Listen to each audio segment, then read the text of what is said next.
Era 1987 no sertão da Bahia, quando as estradas de terra vermelha ainda guardavam segredos que o tempo insistia em esconder. Naquela época, um homem podia desaparecer do mundo sem deixar rastros, sem satélites vigiando cada passo, sem celulares denunciando sua localização. E foi exatamente isso que Josué Mendes decidiu fazer. Aos 42 anos, Josué carregava nos ombros o peso de uma vida inteira dedicada a servir. 30 anos como caseiro da fazenda dos Albuquerque, uma das maiores propriedades da região, haviam curvado suas costas e envelhecido seu rosto muito além do que os anos justificariam. Ele conhecia cada palmo daquela terra, cada cerca que precisava de reparo, cada animal que nascia no curral. Mas Josué nunca teve nada seu. Nem terra, nem casa, nem família. Apenas uma economia modesta guardada em notas velhas dentro de uma lata de biscoitos. Quando o velho coronel Albuquerque morreu e seus filhos decidiram vender a fazenda para uma empresa do sul, Josué recebeu sua indenização. Não era muito, mas era tudo que ele tinha. E com aquele dinheiro, ele tomou uma decisão que surpreendeu a todos: comprou uma cabana abandonada no meio do nada, numa região tão isolada que nem os mapas mais detalhados mostravam sua existência. A propriedade ficava a 3 horas de estrada esburacada da cidade mais próxima, escondida entre morros cobertos de caatinga e rodeada por um silêncio que parecia engolir qualquer som. A cabana era uma construção antiga, com paredes de taipa rachadas e telhado de palha meio destruído. O corretor que intermediou a venda tentou dissuadi-lo, disse que aquilo não valia nem metade do pouco que pediam.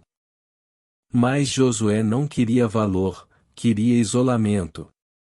Queria um lugar onde pudesse finalmente descansar, longe de patrões, longe de obrigações, longe do mundo. No dia em que chegou para tomar posse, o sol já se punha tingindo o céu de laranja e roxo. Josué desceu de sua velha caminhonete carregando apenas uma mala surrada e alguns mantimentos. O ar estava denso, carregado daquela eletricidade que antecede as tempestades do sertão. Ele olhou para a cabana e sentiu algo estranho, uma sensação de que aquelas paredes guardavam histórias que prefeririam permanecer enterradas. A porta estava entreaberta, rangendo levemente com o vento.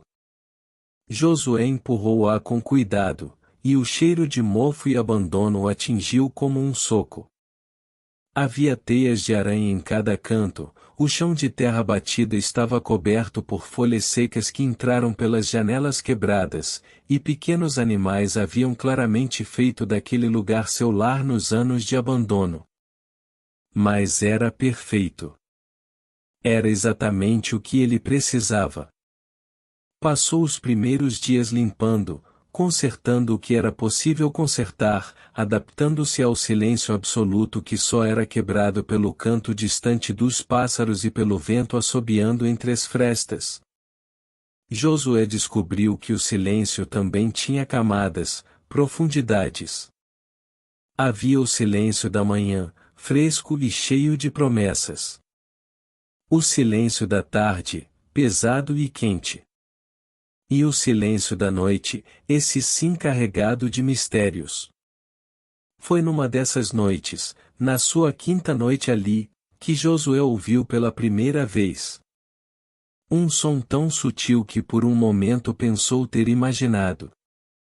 Um choro abafado, ou talvez um gemido, vindo de algum lugar indefinido.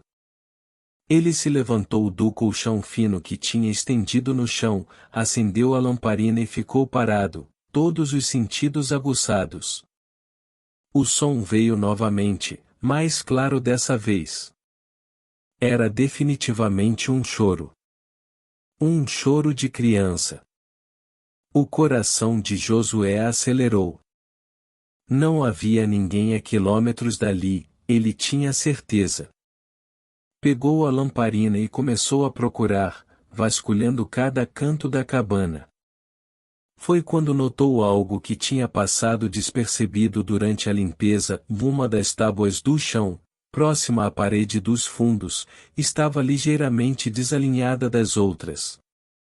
Ele se ajoelhou, passou os dedos pela fresta e sentiu uma corrente de ar frio vindo de baixo. Com algum esforço, conseguiu levantar a tábua. Abaixo dela havia um pequeno alçapão de madeira, tão bem camuflado que era praticamente invisível. O choro ficou mais alto. Josué sentiu um frio na espinha. Sua mão tremeu ao puxar a argola de ferro que abria o alçapão. O que ele viu fez seu sangue gelar. Havia um pequeno porão, não maior que um armário, escavado na terra. E ali dentro, iluminados pela luz trêmula da lamparina, estavam dois pares de olhos arregalados de medo. Uma mulher jovem, não devia ter mais de 25 anos, abraçava contra o peito uma menina de talvez 3 anos. Ambas estavam magras, sujas, os cabelos emaranhados, as roupas em farrapos. A criança chorava baixinho, enquanto a mulher a segurava com força, os olhos fixos em Josué com uma mistura de terror e desespero. Por um longo momento, ninguém se moveu. Josué estava tão chocado que não conseguia processar o que via. A mulher foi a primeira a falar, sua voz era rouca, como se não fosse usada há muito tempo. Por favor, não nos machuque. Por favor. Josué finalmente encontrou sua voz. Quem são vocês? O que estão fazendo aí? A mulher começou a chorar, lágrimas silenciosas escorrendo por seu rosto sujo. Eu não sabia que alguém tinha comprado a casa. Eu juro, nós vamos embora. Só nos deixe ir embora. Mas Josué não era um homem cruel. A vida havia sido dura com ele, mas não havia endurecido seu coração. Ele estendeu a mão, um gesto de paz. Saiam daí. Vocês não podem ficar nesse buraco.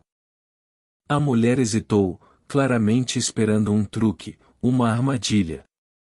Mas a fome e o desespero eram maiores que o medo. Ela passou a criança para cima primeiro, e a pequena foi relutante ao ser tocada por Josué, mas estava fraca demais para resistir. Depois foi a vez da mulher, que mal conseguia ficar em pé quando emergiu do porão, suas pernas bambas depois de tanto tempo confinada. Josué as levou até o canto onde tinha seus mantimentos e preparou um mingau quente. Elas devoraram a comida com uma urgência que partiu o coração, e ele não fez perguntas até que tivessem comido. A criança adormeceu rapidamente no colo da mãe, exausta. Agora me conte, disse Josué, sua voz firme mas não ameaçadora. Quem são vocês? A mulher respirou fundo, seus olhos ainda vigilantes, calculando se podia confiar naquele homem. Finalmente, ela começou a falar. Seu nome era Marina. Ela vinha de uma pequena cidade a cerca de 100 quilômetros dali. Tinha se casado jovem, aos 17 anos, com um homem que parecia trabalhador e honesto. Tiveram uma filha, Luana, a criança que dormia em seus braços. Mas o casamento revelou-se uma prisão.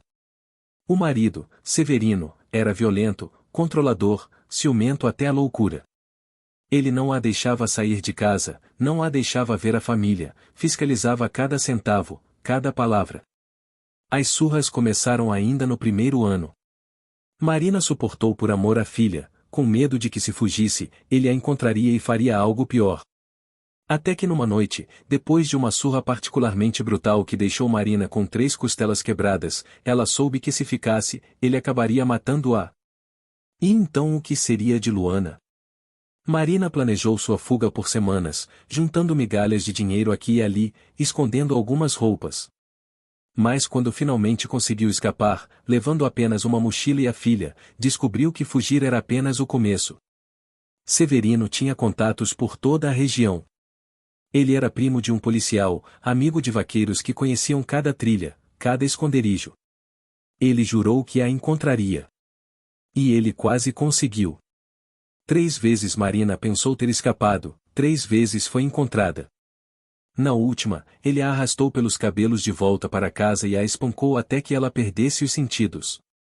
Quando acordou, ele tinha levado Luana. Disse que se Marina tentasse fugir de novo, ela nunca mais veria a filha. Foi então que Marina fez algo desesperado. Esperou até que Severino saísse para o trabalho, pegou a filha e correu. Não para a casa de parentes, não para abrigos, lugares onde ele certamente procuraria. Ela fugiu para o nada, para o meio do mato, seguindo estradas de terra até que encontrou aquela cabana abandonada. Isso tinha sido há quase 4 meses. Durante todo esse tempo, elas sobreviveram escondidas naquele porão minúsculo. Marina só saía à noite para pegar água de um riacho próximo e procurar frutas ou qualquer coisa comestível. A criança raramente via a luz do sol. Ambas viviam num estado constante de terror, sabendo que a qualquer momento Severino poderia aparecer. Quando Josué apareceu e começou a reformar a cabana, Marina entrou em pânico. Pensou que ele fosse alguém enviado por Severino. Ficaram escondidas, mal respirando, torcendo para que ele fosse embora. Mas ele ficou. E a comida que Marina conseguia encontrar estava acabando. A criança estava ficando doente, febril. Aquela noite, Luana tinha começado a chorar e Marina não conseguiu acalmá-la a tempo. Quando Marina terminou sua história, havia lágrimas em seus olhos. Eu sei que invadimos sua propriedade. Eu sei que não tínhamos direito. Mas, por favor, nos dê apenas alguns dias para nos recompormos e iremos embora. Eu prometo. Josué ficou em silêncio por um longo tempo, olhando para aquela mulher e aquela criança. Ele tinha vindo para aquele lugar para fugir do mundo, para não ter mais responsabilidades, para finalmente descansar. E agora o destino tinha colocado 2 vidas em suas mãos. Ele pensou em simplesmente deixá-las ir, como Marina pedirá. Não era problema dele. Ele já tinha sofrido o suficiente na vida, já tinha carregado fardos demais. Mas quando olhou para o rosto adormecido da pequena Luana, com suas bochechas fundas e pele pálida, algo dentro dele cedeu. Vocês não vão a lugar nenhum, ele disse finalmente. Não nas condições em que estão. Vocês vão ficar aqui, vão se alimentar direito, vão recuperar as forças. Depois, se quiserem ir, vão. Mais saudáveis. Marina olhou incrédula. Por quê? Por que você faria isso por nós? Você nem nos conhece. Josué deu de ombros. Talvez seja exatamente por isso. Passei a vida inteira fazendo o que os outros mandavam. Agora, pela primeira vez, posso fazer o que acho certo. E deixar uma mãe e uma criança morrerem de fome quando posso ajudar não me parece certo. Nos dias que se seguiram, uma rotina estranha se estabeleceu naquela cabana isolada. Josué improvisou um espaço mais confortável para Marina e Luana, enquanto ele dormia em outro canto. Dividiu suas provisões, racionando cuidadosamente para que durassem. Marina, aos poucos, começou a recuperar suas forças, e a cor voltou ao rosto de Luana. Josué não era homem de muitas palavras, mas sua bondade se manifestava em gestos silenciosos. Ele ensinou Luana a reconhecer os pássaros pelo canto, esculpiu brinquedos simples de madeira para ela, trouxe flores do mato que faziam a menina sorrir. Para Marina, ele ofereceu algo que ela não tinha há anos, respeito e dignidade. Ele nunca a pressionou, nunca invadiu seu espaço, nunca fez exigências. Marina, por sua vez, começou a ajudar com as tarefas. Cozinhava as refeições simples com os ingredientes limitados que tinham, costurava remendos nas roupas de todos, organizava a cabana com um toque feminino que o lugar nunca teve. Lentamente, muito lentamente, aquela cabana que tinha sido apenas um esconderijo começou a parecer com um lar. Foi durante uma dessas tardes, enquanto Josué consertava o telhado e Marina lavava roupas no riacho com Luana brincando por perto, que o primeiro problema apareceu. Josué viu a poeira ao longe antes de ver o veículo. Uma caminhonete vinha pela estrada de terra, avançando em direção à cabana. Não era comum haver movimento naquela região. Marina, ele gritou, um tom de urgência em sua voz que ela imediatamente reconheceu. Peguem suas coisas. Rápido. Mas não havia tempo. A caminhonete já estava muito perto. Marina agarrou Luana e correu para a cabana, seu instinto gritando para se esconder, mas Josué a segurou pelo braço. Não adianta. Eles já nos viram. Apenas fique calma e me deixe conversar. A caminhonete parou em frente à cabana, levantando uma nuvem de poeira. 2 homens desceram. Um deles era alto, magro, com um chapéu de couro característico dos vaqueiros da região. O outro era mais baixo, atarracado, com uma barriga saliente e um ar de autoridade mal disfarçado. Marina ficou rígida, seus olhos vasculhando os rostos dos homens, rezando para não reconhecer nenhum deles. Boa tarde, disse o homem baixo, aproximando-se com um sorriso que não chegava aos olhos. Você deve ser o novo dono desta propriedade. Josué assentiu cautelosamente. Sou. Posso ajudar? Sou o delegado Noronha, da cidade. Este aqui é Tonho, ele conhece bem a região. O delegado olhou ao redor, seus olhos parando por um momento tempo demais em Marina e Luana. Estamos procurando uma mulher e uma criança. Fugitivas. A mulher raptou a própria filha do pai, o marido legal, e desapareceu há alguns meses. O sangue de Josué gelou, mas ele manteve o rosto impassível. Não vi ninguém por aqui. Como pode ver, é um lugar bem isolado. O delegado deu alguns passos em direção a Marina, que instintivamente puxou Luana para trás de si. E quem é esta dama? Josué respondeu antes que Marina pudesse abrir a boca. Minha sobrinha. Veio me visitar com a neta dela. Sobrinha, repetiu o delegado, sem esconder o ceticismo. Ele olhou diretamente para Marina. Como é seu nome, senhora? Marina abriu a boca, mas sua voz falhou. Josué interveio novamente. Ela não fala muito. Teve um problema de garganta há uns anos, ficou com a voz meio prejudicada. Fica com vergonha. O delegado não pareceu convencido. Tonho, o vaqueiro, sussurrou algo em seu ouvido, e o delegado assentiu. Entendo. Bem, a mulher que procuramos se chama Marina Barbosa. Tem 25 anos, cabelos castanhos, estatura média. A criança tem 3 anos, chama-se Luana. Ele fez uma pausa dramática, observando cuidadosamente as reações.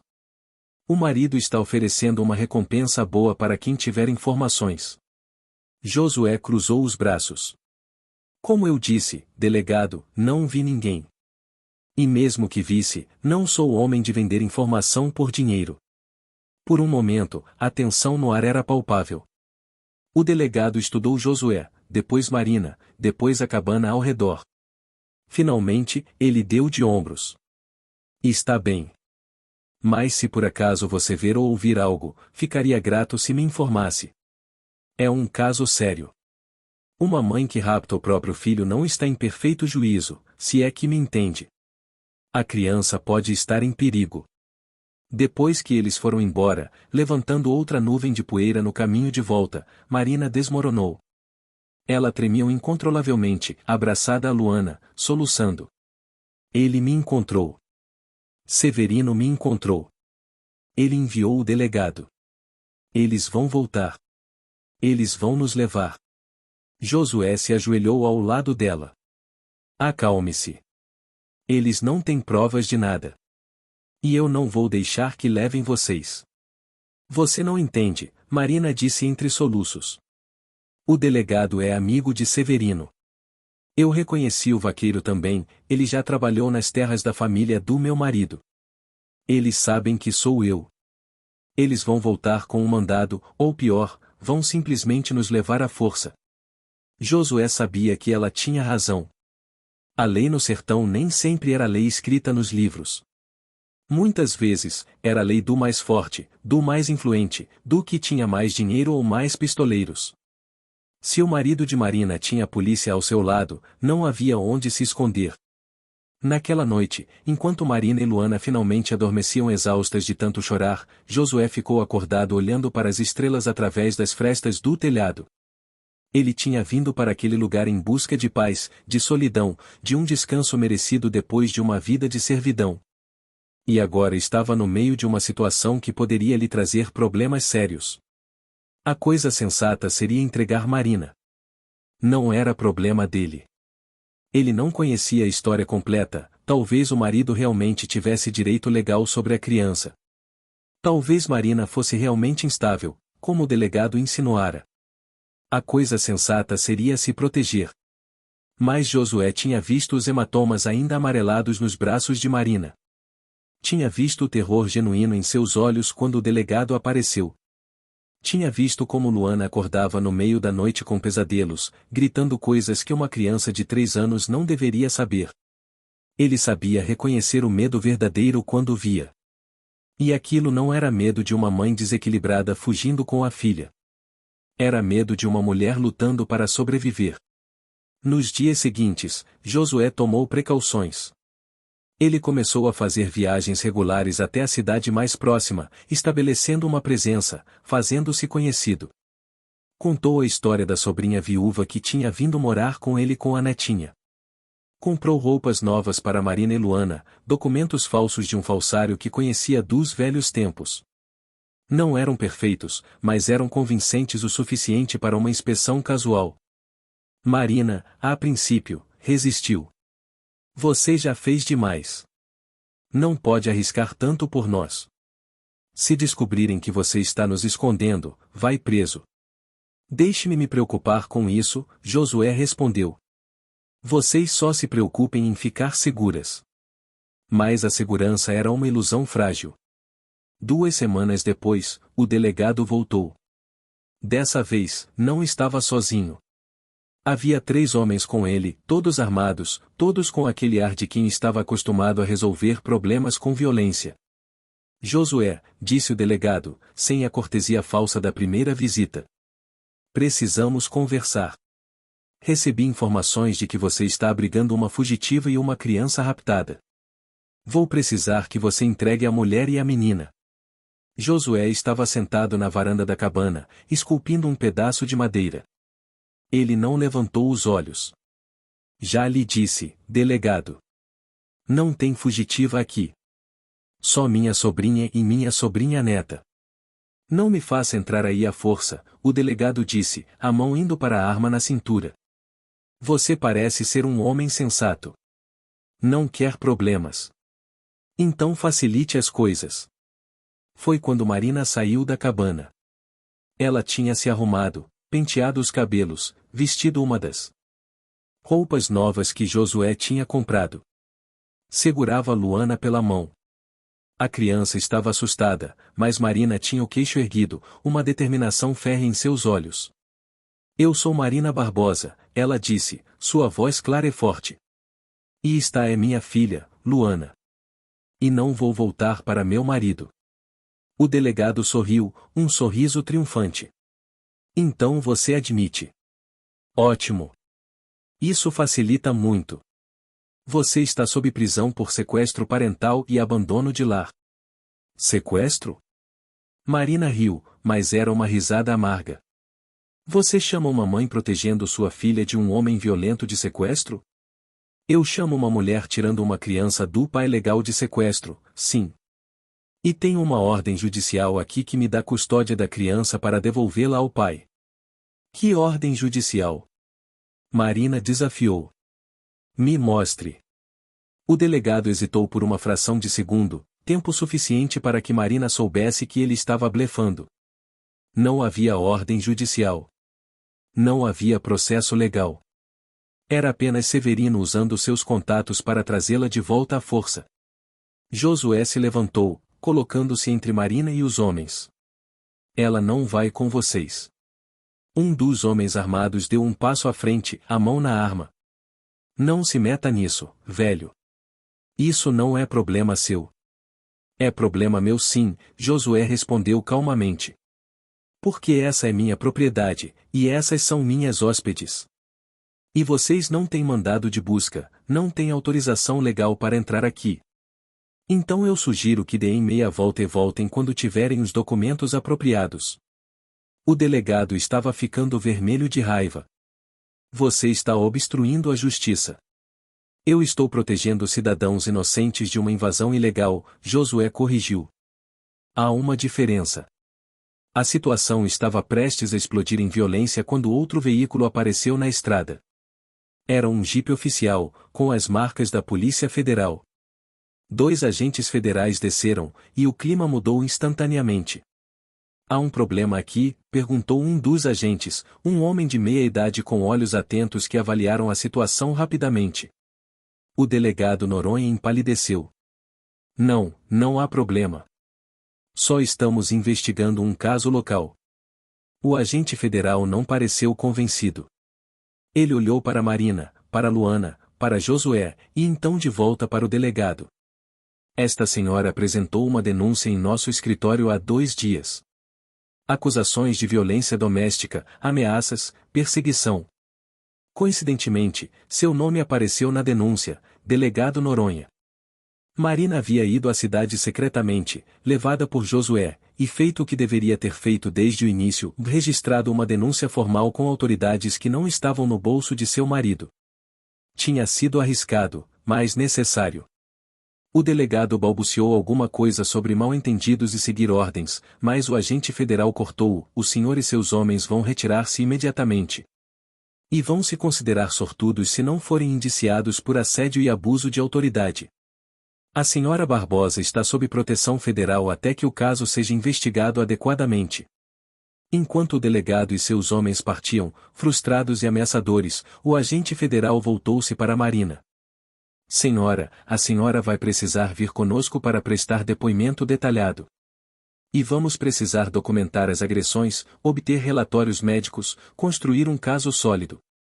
Marina assentiu, mas seu corpo ainda tremia. E minha filha? Ele vai tentar levá-la. Ele tem amigos, ele tem dinheiro. Sua filha fica sob custódia protetiva enquanto investigamos. Há um abrigo seguro onde vocês podem ficar até que o processo avance. O agente fez uma pausa. Sei que é assustador. Sei que você não confia nas autoridades depois de tudo o que passou. Mas a justiça verdadeira leva tempo. Leva paciência. Mas ela existe. Marina olhou para Josué, seus olhos cheios de lágrimas e gratidão. Obrigada, ela sussurrou. Por tudo. Por me dar um tempo quando eu mais precisava. Por acreditar em mim. Josué apenas assentiu, emoção rara atravessando seu rosto endurecido. Você é forte. Mais forte do que imagina. Vá lutar sua batalha da maneira certa agora. E se precisar de testemunha, de apoio, de qualquer coisa, eu estarei aqui. Marina e Luana partiram com os agentes federais. A cabana ficou silenciosa novamente. Josué voltou à sua rotina solitária, mas algo tinha mudado. O silêncio não era mais vazio. Era cheio de memórias, de propósito, de significado. Os meses que se seguiram foram difíceis. O processo contra Severino era lento, empurrado por advogados caros e influência política. Mas a verdade tem uma forma persistente de emergir. Outras mulheres apareceram, outras vítimas de Severino que agora sentiam-se encorajadas a falar. Vizinhos testemunharam sobre as surras que ouviam através das paredes. Médicos apresentaram registros de lesões de Marina que ela tinha atribuído a quedas e acidentes, mas que agora eram reconhecidas pelo que eram evidências de abuso sistemático. Josué foi chamado para testemunhar. Ele contou o que viu, o estado em que encontrou Marina e Luana, o terror genuíno em seus olhos. Sua palavra, a palavra de um homem simples sem nada a ganhar, teve peso. No final, Severino não foi apenas despojado da custódia de Luana, mas foi condenado por agressão, ameaças e tentativa de obstrução da justiça através do delegado Noronha, que também enfrentou suas próprias acusações. A sentença não foi tão longa quanto deveria, porque a justiça ainda é imperfeita, mas foi o suficiente. Marina e Luana voltaram para visitar Josué um ano depois. Elas estavam irreconhecíveis. Marina tinha ganhado peso, seu rosto tinha cor, seus olhos tinham vida. Luana tinha crescido, estava mais alta, mais saudável, e ria com a facilidade que toda criança deveria ter. Eu consegui um trabalho, Marina contou, sentada na varanda da cabana, assistindo Luana brincar no quintal. Numa escola, cuidando das crianças. Não paga muito, mas é honesto. E estamos alugando um quartinho na cidade. É pequeno, mas é nosso. Estou orgulhoso de você, Josué disse, e era verdade. Marina virou-se para ele, séria. Eu nunca vou esquecer o que você fez. Você arriscou sua paz, sua segurança, por duas desconhecidas. Por que, Josué? Por que fez isso?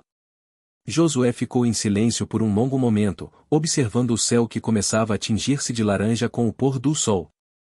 Passei a vida inteira servindo outros porque tinha que servir. Trabalhando na terra de outros, cuidando do gado de outros, construindo a riqueza de outros. Eu nunca tive escolha. Quando comprei este lugar, eu pensei que finalmente teria a liberdade de não fazer nada, de não dever nada a ninguém. Ele fez uma pausa, escolhendo as palavras com cuidado. Mas você sabe o que descobri? Liberdade não é não fazer nada. Liberdade é poder escolher fazer o que é certo, mesmo quando é difícil. Pela primeira vez na vida, eu pude escolher ajudar alguém não porque era meu dever, mas porque era o certo a fazer. E isso, Marina, isso não foi um fardo. Foi um presente. Marina não disse nada, apenas se inclinou e beijou a bochecha enrugada de Josué. Algumas coisas não precisam de palavras. Elas ficaram por 3 dias, e foram dias cheios de risadas, comidas compartilhadas, histórias contadas. Josué ensinou Luana a reconhecer mais pássaros, a fazer pipa com jornal velho e varetas. Marina cozinhou refeições que encheram a cabana com aromas de lar. Quando partiram, Josué ficou na varanda assistindo a pequena nuvem de poeira que marcava a partida delas. A cabana voltou a ficar silenciosa. Mas era um silêncio diferente agora. Não era vazio. Era cheio de gratidão, de propósito cumprido, de uma paz que vem de saber que, no momento que importou, você escolheu o lado certo. As estações passaram naquela cabana no meio do nada. As chuvas vieram e foram. O sertão floresceu. E depois secou novamente. Josué envelheceu mais alguns anos, suas costas curvando-se um pouco mais, seus cabelos embranquecendo completamente. Marina e Luana vinham visitá-lo regularmente, trazendo mantimentos, notícias do mundo lá fora, alegria. Josué nunca voltou a viver na solidão completa que tinha planejado. Mas descobriu algo melhor, uma família escolhida, um propósito encontrado, uma redenção inesperada. Quando Josué Mendes morreu, muitos anos depois, aos 78 anos, ele não morreu sozinho num canto esquecido do sertão como tinha imaginado que aconteceria. Ele morreu na casa que Marina tinha construído na cidade, cercado por ela e Luana, que agora era uma mulher feita, e pelos 2 netos de Marina que chamavam Josué de vovô. Seus últimos dias foram cheios de amor, de gratidão, de a certeza de que sua vida tinha significado. E quando fechou os olhos pela última vez, havia um sorriso em seu rosto. Ele tinha vindo para o sertão procurando um lugar para se esconder do mundo. Mas o mundo tinha encontrado ele de qualquer jeito, na forma de 2 almas desesperadas que precisavam de ajuda. E ao invés de virar as costas, ao invés de escolher a indiferença, Josué tinha escolhido o amor. E essa escolha tinha transformado não apenas as vidas de Marina e Luana, mas a sua própria. A cabana no meio do sertão ainda está lá, agora verdadeiramente abandonada. Mas não é mais apenas um lugar esquecido. É um monumento silencioso a uma verdade simples mais profunda, em que mesmo nos lugares mais isolados, mesmo nos momentos mais improváveis, a bondade pode florescer. Que um único ato de coragem e compaixão pode mudar o curso de vidas inteiras. E que às vezes, quando pensamos que estamos salvando outros, na verdade são eles que estão nos salvando. O sertão guarda muitos segredos entre seus morros e sua caatinga. Mas esse segredo, o segredo da cabana onde um caseiro cansado encontrou um propósito inesperado, é um dos mais bonitos. É uma história que Marina conta aos netos, que Luana um dia contará aos seus filhos. Uma história sobre como o amor pode aparecer nos lugares mais improváveis, e como a verdadeira liberdade vem não de fugir das responsabilidades, mas de escolher as certas para carregar. E em algum lugar, no silêncio eterno do sertão, se você escutar com atenção suficiente, ainda pode ouvir o eco de uma menina rindo enquanto aprende a reconhecer o canto dos pássaros, guiada pela voz gentil de um velho que aprendeu que nunca é tarde demais para ser um herói.